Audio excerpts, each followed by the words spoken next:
Hello everyone, and welcome to another episode of r/Entitled Parents. Today we'll be checking out 3 stories. In the first one, a cheating wife tries to manipulate her husband into paying for a vacation for her, saying that it'll save their marriage. In the second one, we have an American Karen in a foreign country yelling at someone for speaking a different language and accusing them of being a terrorist. And the last one is about an extremely entitled neighbor demanding that OP shovel her driveway. And if you'd like, this little kitten kindly asks that you subscribe so you can see more videos.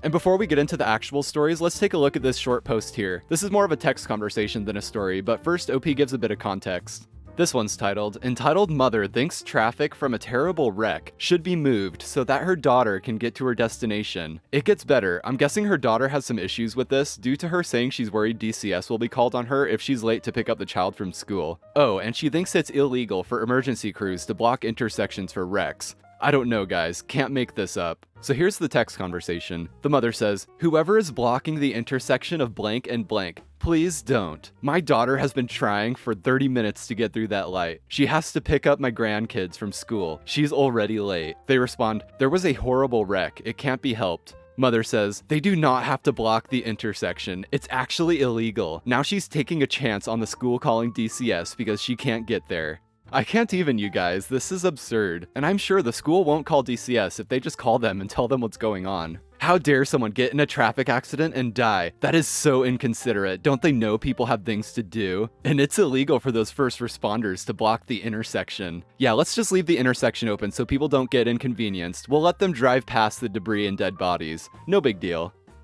This one's called, "Entitled Mom Cheats on Nice Dad So Her and the Kids Need a Vacation to Fix the Marriage." This all happened about a year ago, and it's still going on to this day. Entitled Mom is my sister, and she's the stereotypical Karen. Her name is even Karen. How crazy. She has been married to Nice Dad for about 20 years, and they have 2 kids together. Last year, the family found out she was sleeping with her boss. They were caught in the act by security footage, and word started to spread quickly. We live in a small town, so things travel fast, and apparently they've been having this affair together for years. Sadly, Nice Dad ended up staying with her, but not only that, he had to comfort Entitled Mom because her work boyfriend ended up getting fired. Her own husband had to comfort her after she cheated. I was already pissed off that this was happening, but I kept my mouth shut. I'm a 20-year-old female and she's 22 years older than me, so in her entitled mind, my opinion doesn't count because I'm younger. Now, it doesn't end there. After all this happened, and obviously Nice Dad is upset but wants the marriage to work out for their kids' sake, but the entitled mom asks him to pay for a vacation for her and the kids, without him by the way, to fix their marriage. How does that even make sense? But here's the craziest part. Nice Dad agrees. I don't understand it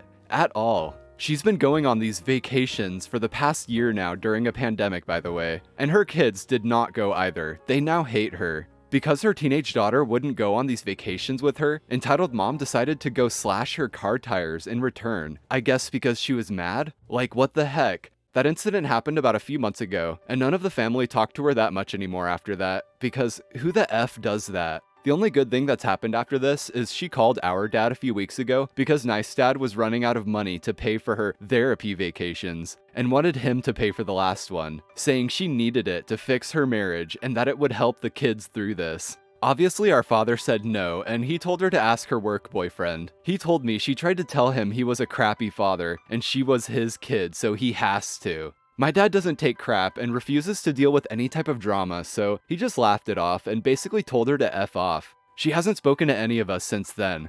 Thank God. Wow, that is a complete mess of a situation. I feel bad for that husband because it seems like he really just wants things to work out and be okay for the sake of their kids. And I can imagine that even if your spouse is a lying cheater like this, that it can be a pretty soul-crushing thing to want to go ahead and divorce. Because when there's kids involved, it's not just leaving your spouse, it's changing the whole family dynamic, if not completely tearing it apart. Sometimes for the better, I'm sure, but still, it's a nasty situation. But to make matters even worse, it seems like Karen's trying to use this whole situation to her advantage to try to get free vacations out of it. She's obviously trying to manipulate her husband and her dad. Anyway, that's terrible. This one's titled, "Crazy Karen Thinks I'm an Islamic Terrorist Because I Spoke Irish in Ireland and Tries to Get Me Arrested." The story happened a few years ago when one of my friends had an Irish test coming up. Irish was not his first language, so he asked me if I could help him with his speech as the test was meant to be spoken, and I am far better at Irish than he is. So we go out into town to a fast food place where we ordered some food and got started. I started speaking some Irish to him, and he took some notes on stuff like places, names, some of his interests, and how to properly pronounce them and the like. This is when the Karen and her son came in. She was obviously not from around here, as she had the most thick American accents I think I ever heard outside of TV, though we did not pay much attention to her as we get a decent amount of tourists in our area. She almost instantly started screaming at the person at the till for not giving her son sauce or something. After she seemed to be done shouting at the poor cashier, she then realized that we were not speaking her language of choice. And I think I should add that my friend has dark skin, and at first glance, Irish and Arabic sound surprisingly similar. She then started shouting at me and my friend to stop speaking Muslim, that it was disrespectful as we came into this nation and are ruining Ireland's culture and language, infecting it with our satanic beliefs.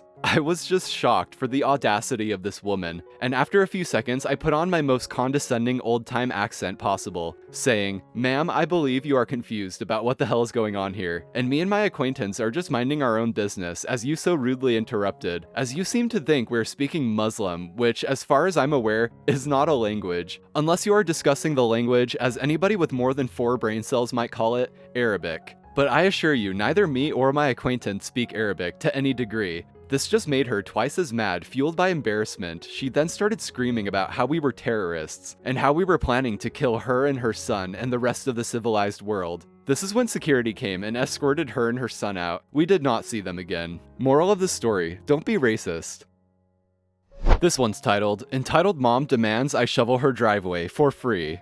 Some background, my family moved to a New England town in March 2020. I'm 18, but living with my parents due to my university doing remote learning right now. We don't know any of the neighbors super well because, of course, we haven't been socializing much since getting here. I do know one elderly man pretty well who we'll call friendly neighbor. During the warmer months, when I was walking my dog, I'd often see friendly neighbor out on his porch and I'd stop to chat for a bit. He's super nice. The entitled mom of this story lives across the street from me. We've never spoken before today. My town got a couple inches of snow yesterday, so this morning I went out to shovel the driveway. It occurred to me that friendly neighbor might need help with snow shoveling given his old age, so I knocked on his door and asked if he'd like me to do any shoveling for him. He very gratefully accepted and even offered to pay me, though I let him know that wasn't necessary. I shoveled his driveway and also the walkway to his house. Friendly neighbor has a really short driveway and the snow was pretty light, so I was done in under 30 minutes. I got back to my house at a bit past 11 a.m. At 11:30 a.m., the doorbell rings. I put on a mask and open the door. Entitled mom is standing there, no mask.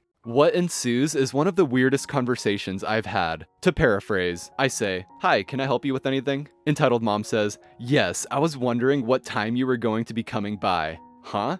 Coming by my house to shovel. My daughter is going to a birthday party at 2:30, so it definitely needs to be done before that. Me, somewhat confused. I wasn't going to shovel your driveway. Entitled mom says in an accusatory tone, "I saw you shoveling friendly neighbor's driveway." "Yeah, I mean, I can shovel your driveway for money." She responds in a disgusted tone, "You expect me to pay you? Do your parents pay you every time you do a chore?" Me, after a moment of shocked silence, I say, "They provide me with food and shelter and pay my college tuition, and they're my parents. I don't know you." "Okay, fine. How much did you charge friendly neighbor? I am definitely not letting you overcharge me." "I didn't." "You didn't charge him, but you are trying to charge me?" "I didn't charge him because I was simply doing him a favor. He can't shovel his driveway himself." "I have 3 kids. How do you expect me to find the time to shovel my own driveway?" "That's not my problem. If you want me to shovel your driveway for you, it'll be $50. Honestly, if she just knocked on my door and politely asked me to shovel her driveway, I would have agreed to do it for 10. But given how ridiculously rude and entitled she was being, I wasn't going to lift one damn finger to help her unless she was paying me a good amount. Well, when I named a price of 50, it completely set her off. $50? You expect me to pay you $50 effing dollars to shovel one driveway? There is absolutely no way in hell I'm paying that. That's theft, and you should be ashamed of yourself. After her little temper tantrum, she looked at me like she was expecting me to apologize, but I just stared at her. So she decided to say one more thing. "Oh, and by the way, that sissy mask makes you look like a fat." I say, "The price just went up to $100. If you call me another slur, the price will be $200. Finally, she left. I was already planning to make a post in here about her insanely entitled behavior. Then around 1:30 p.m., she showed up at my house banging on the door and yelling that her daughter was going to be late. My dad, who wasn't home when entitled mom came by in the morning, but who I had filled in on what happened, yelled at her through the door that he was going to call the cops if she didn't get off our property. At around 2:40 p.m., I saw entitled mom's son, who I think is around 10 years old, shoveling their driveway. So it would seem entitled mom's daughter was late for that party. At around 4 p.m., the doorbell rang again, but this time it wasn't entitled mom, thank God. Instead, it was just a plate of cookies from friendly neighbor along with the card thanking me for shoveling his driveway. At the bottom, the card said, P.S. I could hear entitled mom yelling at you. I'm sorry if your kindness to me prompted that, but don't worry, she hates everyone, and so far as I can tell, everyone returns the favor.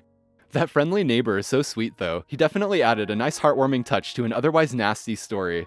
And I don't want to leave you guys on a bad note here after all these upsetting stories, so enjoy these cute animals. Aww. And this was r/EntitledParents. If you enjoyed, drop a like and subscribe if you'd like to see more. Stay awesome, everyone. Thanks for watching, and I'll see you in the next one.